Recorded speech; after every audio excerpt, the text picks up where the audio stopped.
რას დავბედით, იმაზეც ვაკეთებ და იმაზე მოკლედ დროში. შეიძლება მართლაც ევროპაც გავავოცოთ. Поздравляю весь личный состав. კარგი მანევრია ძალიან. დიაბოლოვაში გადაცემდა. ეს მაგარი მოიფიქრა რუსის პროპაგანდამ. არა, განა ახლა მოიფიქრა. დიდი ხანია ამას აკეთებს, მაგრამ რომ არ მალავს ცოტა გასაკვირიკია. ეს არის ვაშა გადაცემა. თენგიზ გოგოტიშვილის სპეციალური პოდკასტი.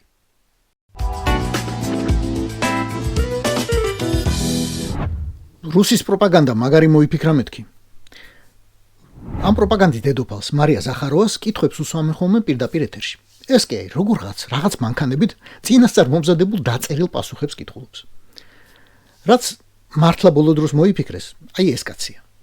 ამაზე უკეთესი მორუსული და ამაზე სანდო ჟურნალისტი ვერ იპოვნეს და ხუთშაბას არ აცდენენ, რომ ყოველ ბრიფინგზე არ მისცენ კითხვის დასმის საშუალება საქართველოს სახელით. და აი ამ ბრიფინგზე გულბაათ რცხილაძის შესახებ საუბარს როგორ უნდა გადაურჩეთ. ჩვენ კარგად ვიცნობთ გულბაათ რცხილაძეს, ვინც მრავალი წელია გულწრფელად დაუფარავად ქომაგობს რუსეთსა და საქართველოს შორის წინააღმდეგობათა დაძლევას. მან ნამდვილად ბევრი გააკეთა ჩვენი ხალხების დაახლოებისთვის. გაინტერესებს რისთვის უყვართ რუსებს რცხილაძე. წვრილად ჩამოწერილთან. ის იკვლევდა ჩვენს საერთო წარსულს, მათ შორის დიდი სამამულო ომის დროს დაღუპულებს. ცდილობდა მონუმენტების აღდგენას, იცავდა ისტორიულ სიმართლეს. ყველანაირი კონტაქტი მასთან ღია და ოფიციალური გქონდა.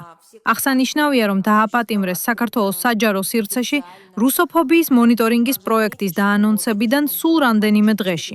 ჩანს, გარკვეული ძალები დაინტერესებულები არიან ქსენოფობიის შესახებ ინფორმაციის დამალვით. არ შეიძლება არ გვაწუხებდეს მისი ბედი. მით უმეტეს, მის კმაყოფაზეა მძიმე ცნეული მოხუცი მამა. რა თქმა უნდა, პატივს სცემს დამოუკიდებელი საქართველოს სუვერენიტეტსა და კანონმდებლობას. მოიცა, პატივს სცემდა მორჩა? საკუთარ კაცს მეტად არ დაიცავთ? მეტი არ დაუმსახურებია თქვენგან და არ ფასობს მეტად. ასე დროს თავმოყარე ქვეყნის საგარეო საქმეთა სამინისტრო აუცილებლად იყვირებდა, რას ქვია, ჯაშუშობას გვაბრალებენ, რას ქვია, მტრებად გვაცხადებენ, ჩვენზე კეთილის მსურველი ვინ ყავთ ამ ქართველებს, ჩვენზე მშვიდობიანი და გულიანი, გულღია. მათი ელჩი რომ ყავდეს აქ, იმას გამოუძახებდით საგარეოში, ტყავს გავაძრობდით და ნოტას ავაფარებდით სახეზე.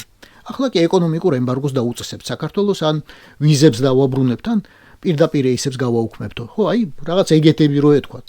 ახლა ზახაროვა ლავრობს, მით უმეტეს გაეკეთებინათ. დავიჯერებდი, რომ პროჭორლელებმა შავი კატებივით გადაურბინეს წინ. წლობით ნაშენები რაღაც ჯაშუშული ქსერი აუფეთქეს. მაგრამ რა კი არც აღშფოთება, არც ემბარგო, არც ვიზები და არც ომი არ დაიწყო. ვიტოვებ უფლებას, რომ ეჭვი შევიტანო ყველაფერში, რაცაც ეს რუსები და ის რუსები აკეთებენ. რა თქმა უნდა, არ ვამტკიცებ, რომ გულბაათ რცხილაძე არაა რუსის კაცი. რუსია კი. ამ თავისი რუსობისთვის უკვე 10 წლეულებია იღებს დაფინანსებას რუსეთისგან. აი ფაქტს უდევს, აი არაჩვეულებრივი გამოძიება და ყველას ურჩევს წაიკითხოს, ვისაც ზოგადად აინტერესებს შავი რუბლებისა და შავი დოლარების ბრუნვის მექანიკა. მაგრამ რუსის კაცობა არ ნიშნავს რუსის ჯაშუშობას. ჯაშუშობა ნიშნავს საიდუმლო ინფორმაციის მოპოვებასა და გადაცემას სხვა ქვეყნის სპეცსამსახურისთვის. ამ რცხილაძის შემთხვევაში კი მე მგონი, ყველაფერი ზედაპირზე იდო. ბუღალტერის გარდა.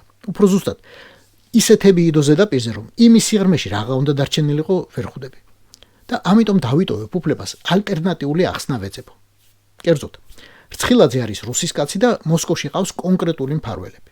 მაგრამ საქართველოზე მუშაობს ერთბაშად რამდენიმე რუსული ჯგუფი, რომელიც თან ერთმანეთთან კონკურენციაშია. მხოლოდ ერთი მაგალითი, გაიხსენეთ საჯარო კონფლიქტი ბესმერტნი პოლკის ჩასატარებლად, რაშიც მოსკოვიდან ალბათ კაი დაფინანსება მოდიოდა და ფული იხსნებოდა. რცხილაძე 2019 წელს მსვლელობის ჩატარებისთვის დაუპირისპირდა რევაზ გოგიძესა და მის მეუღლეს ლიკა ზახაროვას, რომლებიც ამ აქციის ორგანიზატორებად თავიდანვე იყვნენ, იგულისხმებოდნენ და სულ რუსის აგენტები ეძახა მათ. მაშინ ყველამ ჩავთვალეთ, რომ რაღაც ორი რუსული სამსახური, ალბათ ორი სპეცსამსახური საქართველოს გამო კონკურენციის აქტიურ ფაზაში შევიდა და ახლა რატომაა გამორიცხული, რომ იგივე ხდებოდეს. რომ გულბაათ რცხილაძე ვთქვათ, გერეუზე მუშაობდა და მერე კონკურენტმა ფსბ-მ თავისი ადგილობრივი ფილიალის სუსის ხელით მოიცილა. თან გაჭრილი კარტია, ყველა ცნობს სახესა და მიხრა-მუხრაზე და მასთან ურთიერთობაზე ალბათ ბევრი უარს ამბობს. ახლა უკვე შეიძლება სხვა ფიგურების ამოწევა, ვინც ნაკლებად ცნობადია, მაგრამ ამბიციურია და არანაკლებს გააკეთებს რეზიდენტურაში. ახსნა შეიძლება უფრო მარტივიც იყოს. მოსკოვში უბრალოდ ჩათვალეს, რომ რცხილაძემ რაღაც პროექტების ფული შეჭამა. მაგალითად რუსოფობიის აღმრიცხველი საბჭოს შექმნისას, რომელიც 25 მაისს გამოაცხადა. და დასაჯეს ასე. კიდევ 1000-ნაირად შეიძლება ცხილაძის დაჭერის ახსნა. ოღონდ არც ერთ შემთხვევაში, არც ერთში არ შეიძლება დაჯერება, რომ პროჭურვილი საქართველოს ზოგადად რუსულ გავლენას ებრძვის. მართლა ასე რომ იყოს, ფორკილებს სულ სხვა კაცს დაადებდნენ. დასაწყისისთვის. ეს იყო ვაშე გადაცემა. თენგის გოგოტიშვილის სპეციალური პოდკასტი. გვიყურეთ, გამოგვიწერეთ და გამოგვეხმაურეთ. YouTube-ზე, Facebook-ზე, Instagram-სა და TikTok-ზე. რაც დავდივით, იმაზეც ვაკეთებ და იმაზე მოკლედ დროში. შეიძლება მართლაც ევროპაც გავავოცო. Поздравляю весь личный состав. კარგი მანევრია ძალიან. Я помню ваши გადაცემა და